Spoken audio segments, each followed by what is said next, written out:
You're welcome to the sports segment on Joy News Desk, and Abigail Sister joins me. Hi, Abigail. It's been a while. Yeah, Vanessa, how are you doing? I'm good. You were not here, hala. You know, when we won the La Liga, you know. I always told you that's what you're going to win the season. So Okay. I think You guys should just keep exciting yourselves. Anyway, let's start off with the Europa League, because that's a big one for Manchester United fans, and you are one. And all this season, the excuse we've been hearing from the Manchester United fans is, we are working towards the Europa League. So forget every other league, including the English Premier League. That is the excuse you give for your abysmal performance. And so it's down to it now. Yeah. The Europa League. So let me correct that. It was not an excuse. You realized that Mourinho came in at a time that United was still in shambles, and fairly he's done well to have signed those big names, Pogba, Ibrahimovic. I think he delivered until he got injured. So he only saw it as a way of playing in Europe, and it's a big deal if you're a club like Manchester United and you're not playing the Champions League. You know how awful it is. So I think that he thought, okay, he was dangling between 5th and 6th on the Premier League. It was very difficult. So when Chelsea increased that gap to win it finally. So Mourinho and Europa is down this evening. We'll see how it happens. But for Ajax Amsterdam, I think that they've done fairly well.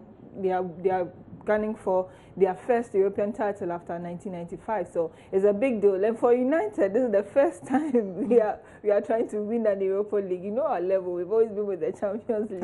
So you agree that this is below standard? No, it's not below standard, but there's the circumstances around post Alex Ferguson. I've always said that we didn't handle that era well. So then the effect will twinkle down up to a certain point when it will stabilize. And I think that but it's interesting. We're talking about Alex Ferguson, and I see him in the stands. It's interesting. He still comes to watch the games. You can't just love United and let it go.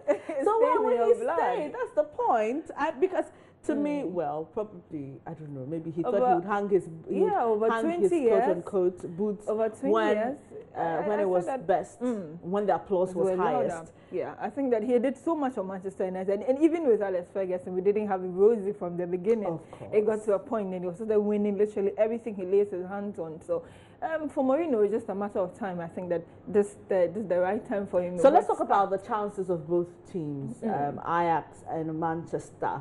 Looking at looking at the journey to this point. Sure. I mean, forget about the fact that you're a Manchester United fan. Who is more likely, based on that particular trajectory that the two teams have charted, who's more likely to win? I like it when you say I should take off me being a United fan, but you realize that in football we always say that pedigree and character always comes to play. And when you look at these two sides, and of course Manchester United has it, but on this competition they have not really seen it. At this point, we don't really get to the finals when it comes to Europa. And for Ajax Amsterdam, they have a fairly young side. In their last game in the Eredivisie, they played with a squad less, not the average age 20 years. So you realize that energy is there, that strength is there, that will to play is there. But I think that it will go beyond that. Along on this way to the final, they beat Niger, the side that was also in the Champions League but got dropped in Arsenal's group. So you realize that they have faced some tough sides and they have been able to get their way through. This is a team that has former goalkeeper of Manchester United in their management now, and one of my best goalkeepers, if you ask me, Van der Sar is in there now. So you realize that he will add something apart from their play. He will tell you that, okay, this is a club I have been and I know how they play when it comes to this stage. So yeah, they will have a lot of encouragement, but for me, I think that when it comes to the field of play, character and pedigree come to play for Manchester United. Interesting. Well, we'll wait to see what time is the match. This evening at 6:45. Oh, 6:45. That'll be immediately after the Under-17 also play Niger. So okay, I was coming down to that. Our team is doing really well in Marseille. I'm impressed.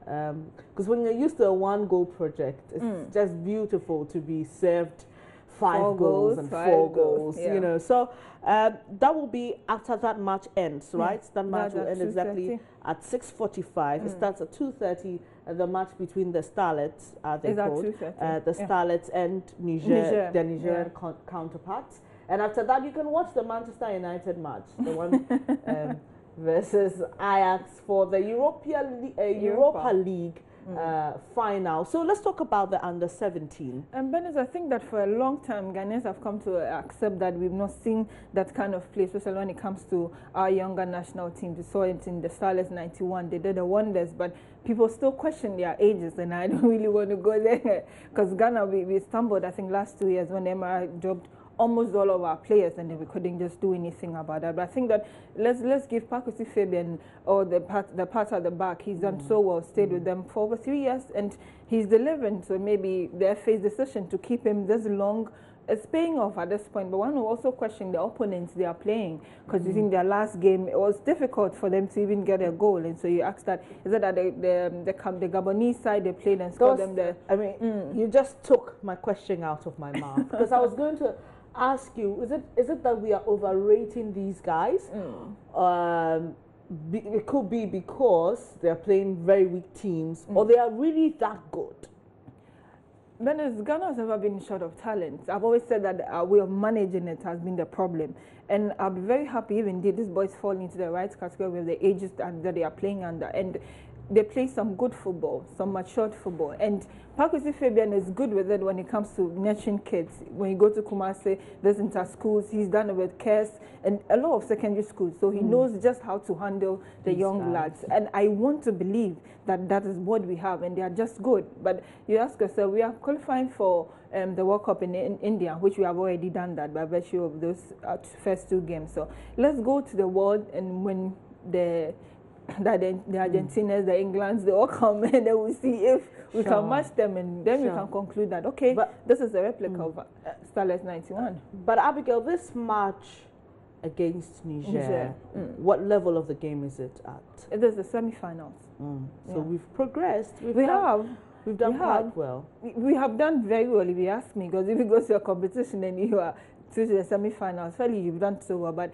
like Judge Fia said, we shouldn't be so concentrated on the cup. Let's see how we can progress these young ones for them to finally make it to our national team, because it looks like that's what we have struggled with over the years, trying to progress them to the under-20, to the 23, then to the national team, that's the Black Stars. It's difficult progressing them like that, because from this stage, they think they're doing so well, they buy them out, and then it has happened to a lot of our players. We've seen Ransford Osei, we've seen Eddie Yard. So I think that we should concentrate on their development. But at the semi-final stage, they've done well. Let's see what they do. Oh, well, maybe the guys, when they see the money, who knows? Maybe it just has a way of really enticing them. But like I mentioned, you were not here the day after we won the league. Okay. That was on Monday. From Malaga, that was just a game everybody knew you were going to win. Okay, but it's okay. It's good to have you here, though, just to show you my hala dab. Okay. And when we win the Champions League, I'll give you a double hala. Really? Yeah. That's on the 3rd of June. Fingers crossed. Thank you so much. Okay, we'll talk about that later. We'll talk about that later. Thank you so much, Abigail, for coming with us. Abigail Susu with the sports updates here on Joy News Desk.